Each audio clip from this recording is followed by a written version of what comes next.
Friday the 13th Part 9 is something that we are not allowed to say. This is Jason Goes to Hell, the final Friday, which is also the second one of these movies with the word final in the title. And it's still not even the last one. Jason Goes to Hell is the first Friday the 13th movie to be made after the licensing rights were bought by New Line Cinema. But they only bought the rights to the Jason Voorhees character and not the Friday the 13th name, thus they can't mention specific events from the previous movies. Movie studios are not run by the dumbest people alive. Who told you that? We begin with a woman taking a shower in a remote cabin when Jason Voorhees appears. And since everyone who worked on this movie was perpetually going through some stuff at home, Jason is just back with zero explanation. Like last we saw him, he melted in acid and then turned into a little boy. Hi, honey. Jason's home. Oh, Cheesy. Are you okay? Oh, it's good to be back. Jason spent a week in New York one night, if you know what Jason means. Jason's face got so bloated, from the acid, that Jason can't get his mask off, which is now super teeny, by the way. Yeah, speaking of teeny, a rat ate what was left of his penis. Just offer up personal information, why don't you? But yeah, it's just a gaping hole now. Oh yeah.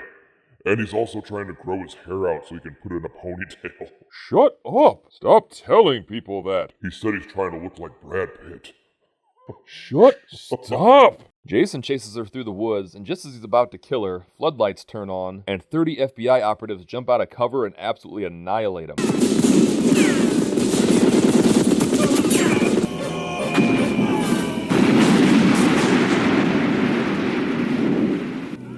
Good work, Agent Marcus. Thank you. Good shooting, Mahoney. Now clean up all this shit, huh? Is he talking to me? Am I Mahoney in this scenario? This is giving me strong early 90s full motion video vibes.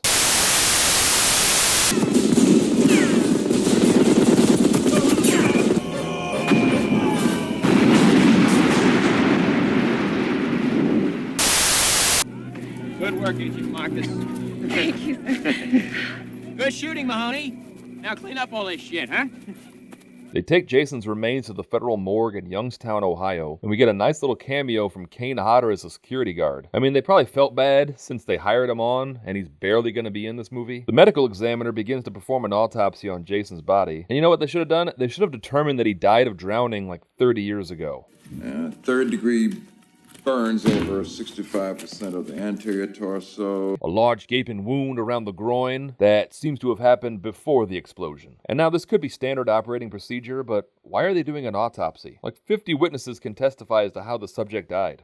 In my professional opinion, this guy's deader than shit.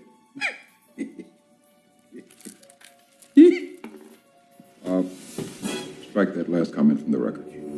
Deleting from record. Beep, boop, boop, beep, boop, boop, boop. The coroner begins studying Jason's heart, and we discover that Jason's heart is twice the size of a normal heart. Dude just had twice the amount of love to give. The heart begins beating and hypnotizes the coroner, and he then goes to town on this heart like it's a big Buford from Rallies. I think it's about here where audiences started to sense that maybe something was not right with this movie. The morgue assistant comes in and begins talking shit about Jason, and Jason murders him. And then as he's walking out, the guards start talking shit about Jason, and Jason kills them. Okay, so now Jason's soul is in the medical examiner's body, and while that is stupid as hell, if they were gonna go this route, then at least have Jason inhabit Kane Hodder's security guard character. It would still be the dumbest thing you've ever seen, but then we could still technically see Jason killing people instead of the cop from The Big Lebowski who wasn't hopeful that they could recover the dude's Credence tapes. American Case File starring Robert Campbell is doing an expose on the life and crimes of one Jason Beverly Voorhees. They interview Creighton Duke, who is a bounty hunter that specializes in catching serial killers, and he's the one that tracked down Jason. I'm going to say 2 words to you, Mr. Duke, and I want you to say the first thing that comes to your mind. Jason Voorhees. A little girl in a pink dress, sticking a hot dog through a donut. Well, I was actually referring to your claim that Jason Voorhees is not truly dead. Oh yeah, that makes more sense. But in my defense, you phrased the question weird. I don't think I really understood what you were going for here. He wears other people's bodies like folks wear a suit. Or he may get blown up, but that's just a little minor inconvenience for him. He'll just get himself another body. What? What are you basing that on? He's literally never done that before this movie. I mean, yes, that is exactly what happened, but he's never done it before, and you would have no way of knowing that that's what he did now. Duke says that Jason isn't truly dead and that Jason's true form can move from body to body, and only Duke knows how to kill him for good. I guess he just forgot that part when he blew him up. 500 grand is my fee. And for that, you get the mask, the machete, the whole damn thing. Now, is this an homage to Quint from Jaws? $10,000 for me by myself. For that, you get the head, the tail, the whole damn thing. Or is this just a complete ripoff? If the movie didn't suck, I would say it's an homage. And given what happens later on, I'm just going to go with complete ripoff. And in the week since the interview, there have been 5 more Jason-style killings leading a path directly towards Crystal Lake. What can I get you? I'll take a Voorhees burger and a slide of Jason fingers. Let's see, and a stack of pancakes, and a Camp Crystal shake, and how about an order of the Jason 4-cheese ravioli? Creighton Duke shows up in Crystal Lake and tells the local waitress Diana that he needs her help stopping Jason, but her boyfriend/dad, the chief of police, has Duke thrown out. Randy! Take him out in my car. Let's go, Buster. Move it or lose it. He's planted like a dang tree. Stephen, I need to talk to you. There is something you don't know about Jessica. Something you should know. I think the audience would like to know who Steven and Jessica are, and also who Diana is. She tells Steven to come by her house at 11 so she can tell him something about Jessica. So Steven is driving and picks up 3 hitchhikers who are going to Camp Crystal Lake to get high and have sex, because it's now safe to do so because Jason is dead. It's like in my hometown when everyone thought that Brandon died in a motorcycle accident, and so all the local teens went to the abandoned Spirit Halloween to celebrate. Only Brandon wasn't actually dead. He busted through the door and talked to those teens all night about his collection of animal skulls, and they were powerless to stop it. My cousin Beth was there that night. Brandon cornered her. He just kept hammering her with information about the proper way to wield a katana blade. She feigned interest for as long as she could, but he just kept saying shit like, "But you only go out with jock assholes, while guys like me would actually appreciate you are relegated to the friend zone." And then he just spent the rest of the night calling her a dumb c***. I saw her the next day. She was so exhausted, and she said he smelled so bad. I had never seen her that tired. Damn you, Brandon. Someday, someone will end your reign of terror, you son of a bitch. Steven drops him off, and they set up camp and go skinny dipping. And 2 of them go into the tent to have sex, and whoever this is sleeps outside. And when she goes to pee, she gets killed by Jason's soul, which remember is now inhabiting the body of the coroner. I love that New Line Cinema spent ass tons of money so they had the rights to Jason Voorhees, and they don't even have him in their first movie. Just like the greatest strategy in the world. I swear, every person who was involved with this franchise is just the most batshit insane person who ever lived. Each one crazier than the last. And everyone in this new Jason universe, when they hear a twig snap, have graduated from thinking it's someone they know to now just being mildly amused. A twig snap? Now I've heard everything. Oh, Mother Nature, you're crazy. Oh my gosh, Bill, you will never believe what I heard out there. A twig snapping? Yes! Oh my god, that's nuts! And they go on and on about the twig for 20 minutes until Jason kills them too. Diana is outside the diner and she's being watched. Ah! Me, Josh. Oh, thank Christ, it's just Josh. It's just Josh, everybody. Wait a minute, who the f*** is Josh? We still don't know who Diana is, or Steven, or Jessica. For all I know, Jessica is a chimp. Don't worry about it.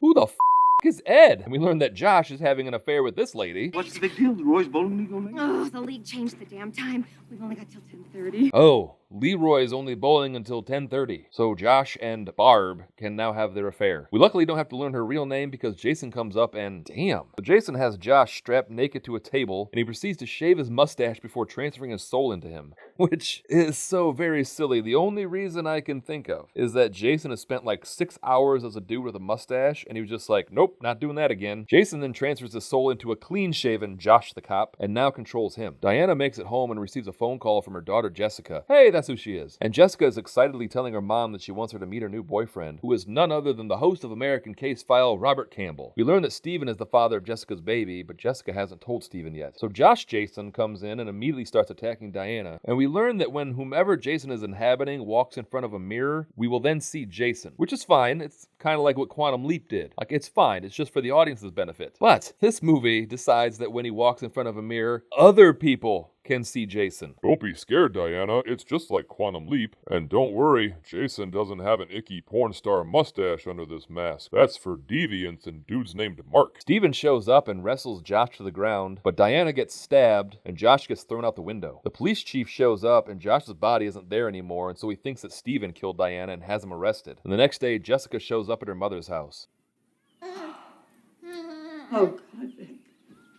Who the hell is Betty? Bye, sweetheart. Don't you give Vicky a hard time. What the hell?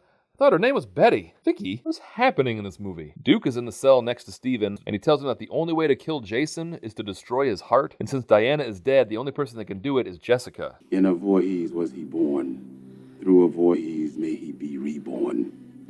And only by the hands of a Voorhees will he die. Where are you getting your information? And we learn that Diana is a Voorhees because she was Jason's sister. Now, Diana is Jason's half-sister, but her mother wasn't Pamela. Oh god, no. Otherwise, Diana would be built like a linebacker. Diana and Jason do share the same father, Elias Voorhees. Now, they have only mentioned Elias Voorhees once, and he was supposed to show up at the end of part 6 at Jason's grave, and it would show him menacingly staring at the lake because he knows that's where his son's body is, and he slowly makes a fist as the camera pans up towards his evil eyes and then end credits. Like, it would have been awesome. Adding Elias would have been so interesting, and it would have been a nice change of pace, so of course the producers wanted nothing to do with it. They didn't want to introduce Elias at the end of part 6 because they, and I quote, would then have to write a backstory in part 7 explaining where he's been. So they would have had to come up with a character's backstory for a movie. Yeah, that's too much work. They made the right choice. And like, I know we all have a deep nostalgic love for these movies. Like, I love Friday the 13th movies so much. But can we also be pissed off at the lazy assholes that kept all these cool storylines from us? So Vicky/Betty takes Jessica's baby to the diner, and they get word that Steven escaped from jail. I don't even know your name. Steven. Her name's Steven? But that's my name. She was named after her daddy. Steven goes to the old Voorhees house. Didn't even know there was an old Voorhees house. And he's trying to find proof of Duke's claim. Oh, hey, don't worry, Steven. Even Pamela Voorhees was afraid of housework. Now, I'm not saying Pamela was a bad housekeeper, but she thought cobwebs were a website about corn. With all jokes aside, she also brutally murdered several innocent people. Boo! Why'd you have to make it political?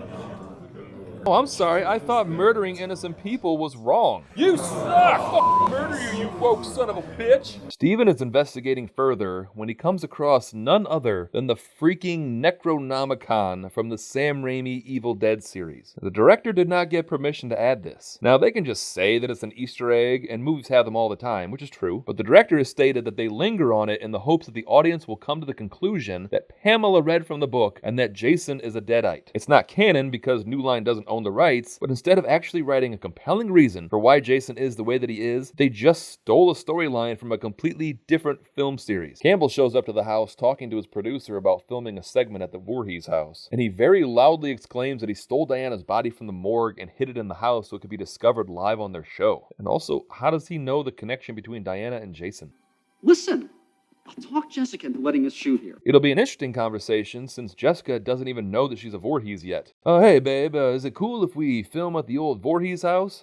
Yeah, why would I give a shit? And this movie and Halloween 6 have almost the exact same storyline. Campbell is just a mustacheless Barry Sims. But just then, Josh bursts in and transfers some weird worm slug thing down Campbell's throat and transfers Jason's essence into him. And Jason goes to Jessica's house to transfer his soul to her, but Steven runs in and rescues her. Oh man, forget what Duke said. There is no way Jason survived that. Back at the station, Jason shows up and attacks Jessica, and the chief forgets that bullets have their own propulsion system, and you don't need a running start to give them momentum, and Jason breaks his face. Steven and Jessica make it back to the diner, and Joey makes her son Ward go to the police station. Ward goes outside and sees Jason coming, and walks right up to him with a gun. Again, you don't have to do that. Bullets can go pretty far on their own. You don't have to cover the majority of the distance on foot first. Also, is Jason's superhuman strength transferred also, or is this like something I could do if I wanted to? Like, is it just this easy for a news anchor to snap some dude's wrist? Could my local weatherman do this? Jason kills everybody in the diner, and Jessica takes off because she found a note from Duke saying that he has her baby and for her to come to the Voorhees house. Duke tells her that only a Voorhees can kill Jason, and tosses her a knife that then transforms into something that suspiciously resembles the dagger from Evil Dead, and says that that is the only way to kill Jason. Now, come on. These are no longer Easter eggs. These are major plot devices. How did they not get sued for this? Duke tells her that Jason will have jumped bodies by now and to trust no one. Ed, is it really you? Of course. Stay there. Freeze! Get the hell away from her, Ed! Jessica, give me the knife. Stay back! Now, besides these videos, Jason is a mute and has not said one word the entire franchise. And this movie's led us to believe that even when inhabiting another body, he's just a quiet, shambling, unstoppable monster. Freeze! Get the hell away away from Red! Right up until they needed a little suspense at the end. Like, are we to believe this is Jason Voorhees speaking in order to trick someone? Jason is dumb as hell. So they cut off Randy's head, and what I'm guessing is probably the chest burster from Alien comes out and makes its way down to the basement where the body of Diana is. That part about being reborn through a Voorhees woman, does it have to be a living woman?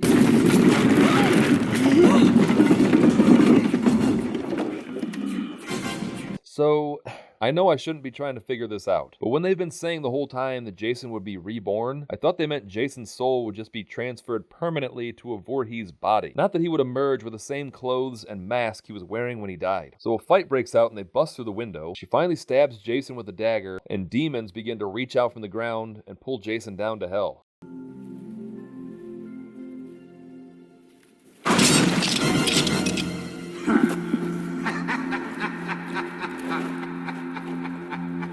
Finally, something cool happened in this movie when the knifed glove of Freddy Krueger drags Jason's mask down to hell.